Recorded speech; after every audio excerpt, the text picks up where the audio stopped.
All right, let's dive in. What we're going to do here is build a simple but really powerful toolkit. It's designed to help you create more harmony in every part of your life, with your family, your friends, and even at work. So let's get to it. Of course you have, right? We've all been there. It's amazing how a simple comment, a missed text message, or just a slightly different point of view can suddenly spiral out of control. It's a super common and honestly a super frustrating experience. But what if there was a way to change that whole dynamic? Well, that's exactly what we're going to explore. Think about it like this. A strong relationship is kind of like a strong building. To make it last, you need a solid foundation. And today, we're going to lay down 4 of those essential pillars for creating real harmony.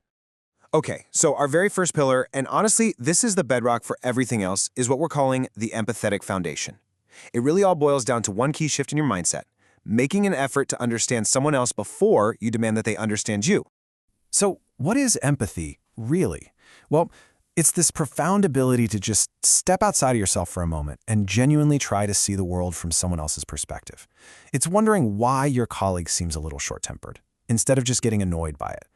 When you can make that mental shift, hostility just starts to fade, tolerance grows, and you've basically found the ultimate de-escalation tool. And this slide just illustrates the 2 paths empathy leads you down so well.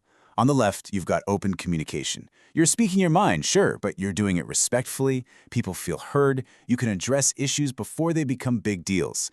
But on the right, without empathy, all you get are defensive reactions, aggression, and misunderstandings that just keep getting bigger.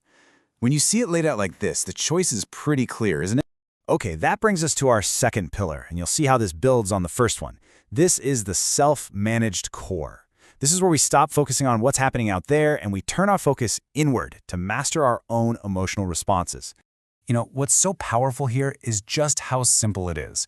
When you feel that first flash of anger or frustration, step 1 is to just pause.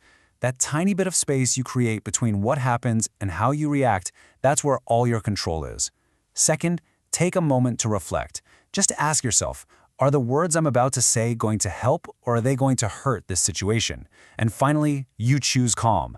This isn't about ignoring your feelings. It's an active, intentional choice to prevent a reaction that you'll probably regret later. And make no mistake, the stakes are high. This quote from our source material really says it all. Unchecked emotions are basically the fuel that can turn a tiny spark into a massive fire. Mastering that inner reaction isn't about becoming an emotionless robot. It's about handling your feelings wisely so you can maintain the peace. So, what happens when disagreements just pop up anyway? Because they will, right? And that brings us to pillar 3, the bridge of resolution. This is our toolkit for turning those moments of conflict into opportunities for compromise. And again, we see 2 totally different ways to approach this. On the left, your focus is on finding a solution. You're using dialogue, you're looking for a compromise, you're trying to find a path forward together. That maintains peace. On the right, though, is the blame game. All that does is look backward, focus on past mistakes, and it just breeds resentment. So the crucial question you have to ask is, are you trying to build a bridge, or are you just putting up a wall? Timing is everything. Think of a small disagreement like a little spark. If you address it early, it's like putting a single drop of water on it. But if you ignore it, well, that's how you get a fire.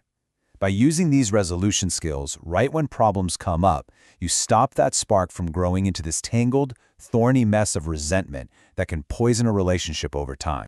Which leads us perfectly to our final pillar, which is all about being proactive. This is pillar 4, the climate of cooperation. This is about more than just managing conflict.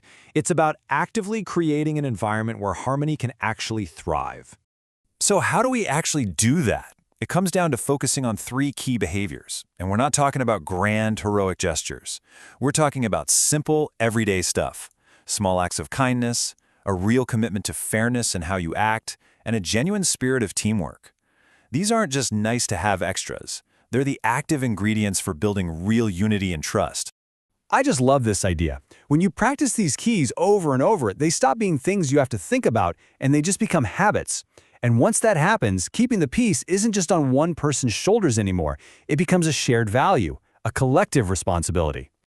So, as we bring this all together, here's the most important thing to remember. Empathy, self-management, resolution, and cooperation, they do way more than just stop fights. They are the actual tools you use, piece by piece, to actively build strong, resilient relationships that are based on trust. So, take another look at these 4 pillars. The real power here isn't just knowing about them, it's putting them into practice. So the only question left is for you. Which one of these foundations will you choose to start strengthening first?